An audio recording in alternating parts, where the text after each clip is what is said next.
শিলচর জেলা কংগ্রেসের নবনিযুক্ত সভাপতি সজল আচার্যকে উষ্ণ সংবর্ধনা প্রধান জেলা কংগ্রেস কার্যালয়ে। বৃহস্পতিবার নবনিযুক্ত শিলচর কংগ্রেস জেলা সভাপতি সজল আচার্য শিলচর জেলা কংগ্রেস কার্যালয়ে উপস্থিত হয়ে সংবর্ধনার জোয়ারে ভাসলেন। শিলচর কুম্ভীগ্রাম বিমানবন্দর থেকে কংগ্রেস ভবনে পৌঁছে প্রথমে শহীদ বেদী কর্ণেন্দু ভট্টাচার্যের ও সন্তোষ মোহন দেবের আবক্ষ মূর্তিতে পুষ্পাঞ্জলি মাল্যদান অর্পণ করেন সভাপতি সজল আচার্য।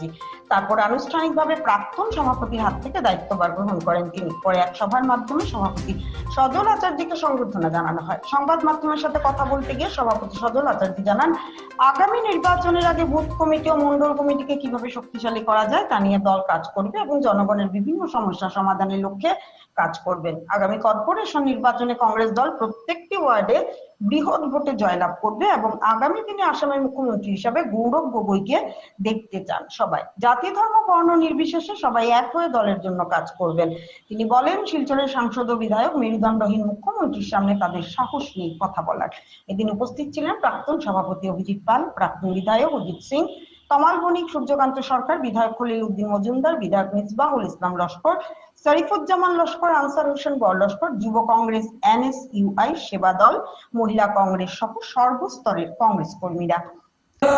অভিযোগ দেবেন, আপনারা আমাকে বলবেন অমুক জায়গায় চলেন, অমুক জায়গায় আমি জানবো। একটা বোধ কমিটি যদি হয় সভা করে আপনারা করবেন, একটা ব্লক মন্ডল কমিটি যদি হয় তাহলে আপনারা সভা করবেন। দয়া করে আপনারা বাড়িতে বসে কোনো কাগজ বানাবেন, আমি কিন্তু এটা এলাও করবো না। আমার গৌরবময়ীর নেতৃত্বে কাজ করতে হলে আমি সম্পূর্ণ আইন নিয়ে, সম্পূর্ণ আমাদের কংগ্রেসের নীতি আদর্শ নিয়ে আমার কাজ করতে হবে। আপনাদের ছেড়ে বলছি যে আপনারা আমাকে বিশ্বাস রাখুন, আমি কাজ করে ছেড়ে জানি না কত করতে পারবো। আমি কাজের পাগল, আমরা সবাই এখানে বসেছি যারা আমরা সবাই কংগ্রেস পাগল। আমরা কংগ্রেস যদি আসামে এই বছর না আসে 26-এ, যে আমার মনে হয় যে আমরা এর চেয়ে দুঃখ আর কিছু হবে না।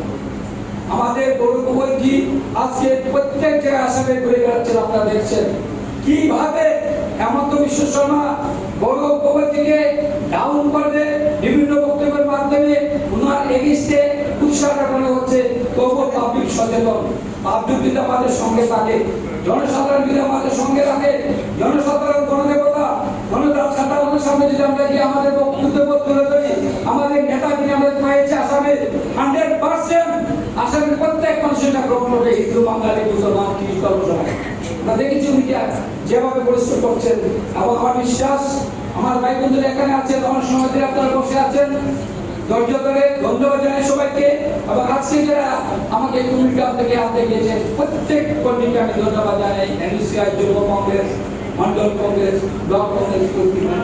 আমি আর একটা কথা বলি, আমরা এর মধ্যে থেকে আমরা ওয়ার্ড স্টার্ট করে দেবো। আমাকে এক সপ্তাহ সময় দিন, আমি প্রত্যেক মন্ডলে যাব, প্রত্যেক ডিউটিতে যাব এবং 16 তারিখ আমাদের এখান থেকে এই মন্ডলে 100 জন, শুনেছি 162 জন আমাদের মন্ডল আছে, মিনিমাম 100 লোক আমাদের কোয়ার্ডিনেট। রাহুল গান্ধী সেদিন সভা আছে, মল্লিকার্জুন খালকে যে আছে সভা আছে, সেই সভাতে আপনারা আমাদের যোগদান করতে হবে।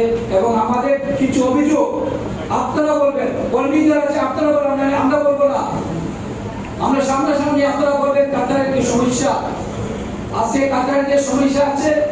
আজকে আসার সময় আমি এয়ারপোর্টে কুমিল্লামে ওনার কুটকাজ থেকে পেয়েছি, আমরা কি ভাই কমিটির সব বিতর্ক রাজ্যসভার এমপি হয়েছে, তুমি শুনেছো আজকে কমিটির শুনে কি অবস্থা? বললো যে সজলদা আমি তো মন্ত্রীকে আলাপ করছি, আমি তো নীতিন গাড়ির সঙ্গে আলাপ করছি, দেখি কি হয় বলে এইগুলো বললো। আপনারা 4 জন, আপনারা 3 জন, আপনারা 4 জন আপনারা এমপি, 3 জন বিজেপি এর, 1 জন তৃণমূলের। আপনারা দাবি উঠান, আমরা সাহায্য করবো, আমরা আন্দোলন করবো। অভিজিৎ পাল আন্দোলন করেছে, মেমোরান্ডাম দিয়েছে, আমার কংগ্রেস কর্মী আন্দোলন করেছে, কিন্তু এই আন্দোলন করলে হবে না। আন্দোলন কংগ্রেসে জানে, আন্দোলন আমরা করেছি সন্তোষ মহাদেবের নেতৃত্বে, গণেন্দ্রের নেতৃত্বে, দীনেশ পলার নেতৃত্বে, জগন্নাথ সিংয়ের নেতৃত্বে আমরা করেছি আন্দোলন। আমরা দেখিয়ে দিয়েছিলাম যে কংগ্রেস আন্দোলন করতে জানে। এইগুলা কিছু কিছু জিনিস আপনারা ব্লক লেভেলে নিতে পারবেন। বাকি হয়ে গেছে, এখন এটা আয়াত করা যায় কিনা, কমিউনাল আয়াত করা যায় কিনা, এই আয়াতের জন্য অপেক্ষা করছে। কিন্তু আমি আজকেও বলেছি, ওইদিন আমি বলেছি প্রেস কনফারেন্সে, যতই চেষ্টা করো আসামে মানুষের টাকা পড়ছে, ইউপি বিহার বাদ দিয়ে দিলাম, আসামে আগের মতো অবস্থা নয়। এখন মানুষ অনেক আগে আমাদের কমিউনিকেশন গ্যাপ ছিল, একে অন্যের প্রতি আমাদের ইয়ে ছিল না। আজকাল কমিউনিকেশন গ্যাপ কমে গেছে, আমরা হিন্দু মুসলমানের মধ্যে ডিফারেন্সটা কমে গিয়েছে।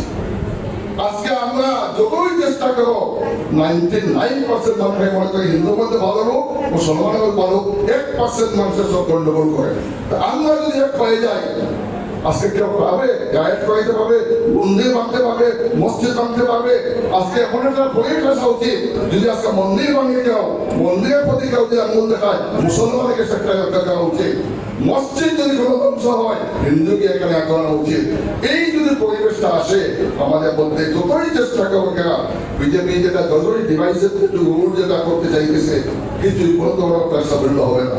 সম্পাদক ওনাকে সঙ্গে নিয়ে আগর শক্তি থেকে আরো বেশি শক্তি নিয়ে আগামী 26-এ যাতে আমরা আমাদের লক্ষ্য যেটা গৌরবকে যাতে আমরা মুখ্যমন্ত্রী করতে পারি, এই উদ্দেশ্যে যাতে বরাক থেকে আমরা বেশি করে সিট দিতে পারি, এই উদ্দেশ্যে নিয়ে আমরা আগ বাড়বো। এখানে অনেক বক্তারা বক্তব্য রেখেছেন, আমার ছোট একটা বক্তব্য, এমন কিছু নাই। আমরা এক পরিবারের মানুষ হিসাবে, এক পরিবারের ভাই বোন হিসাবে আমরা যদি থাকি, তাহলে কেউ কোনো অভিযোগ থাকবে না। কিন্তু আমরা পরিবারের মানুষে যদি আমাদেরকে অন্য দল থেকে অ্যাটাক না করে, যদি পরিবারের মানুষে যদি আমাদেরকে অ্যাটাক করেন, তাহলে অন্য দলে হাসি ফুর্তি করে। এভাবে যাতে এই পরম্পরাটা যেটা সজল আচার্যের পিরিয়ডে যেটা অনেক চেষ্টা করেছেন অভিজিৎ পালক, এখন আমি সজল আচার্য মহাশয়কে অনুরোধ করব, আমাদের মধ্যে বাইরে বাইরেও দ্বন্দ্ব হয়, মা বাবার বাবার ছেলে দ্বন্দ্ব হয়, কিন্তু ঘরে বসে আমরা নিষ্পত্তি করি। কোনো কিছু যদি হয়, আমাদের গার্জেন সভাপতি আছেন, আমরা ঘরে বসে এই কোঠায় বসে নিষ্পত্তি করব, ফেসবুকে না, ফেসবুকে দিব না। অনেকে কি করেন, আমরা কোন জাত, আপনারা কোন জাত বলেন তো? আমরা কংগ্রেসের জাত। আমরা কংগ্রেসের জাত না নেই, আমরা সব কিন্তু কংগ্রেসের জাত, কেউ সভাপতি, কেউ সাধারণ কর্মী। কিন্তু আমরা তো নির্লজ্জ জাত না, না নির্লজ্জ জাত নেই। কেউ যদি আমাদের পরিবারের একজনের বলে যে দেখো এরা নির্লজ্জ জাত, তাহলে অন্য দলের এরা বলবে যে সত্যিকারের তাদের ঘরের মানুষ যেহেতু নির্লজ্জ জাত বলছে, তাহলে নিশ্চয়ই এরা নির্লজ্জ জাত। এর জন্য আমরা হোয়াটসঅ্যাপ, ফেসবুক আমরা দলের জন্য আমরা ব্যবহার করবো, দলের পছন্দের জন্য নয়। এই অনুরোধটা রাখে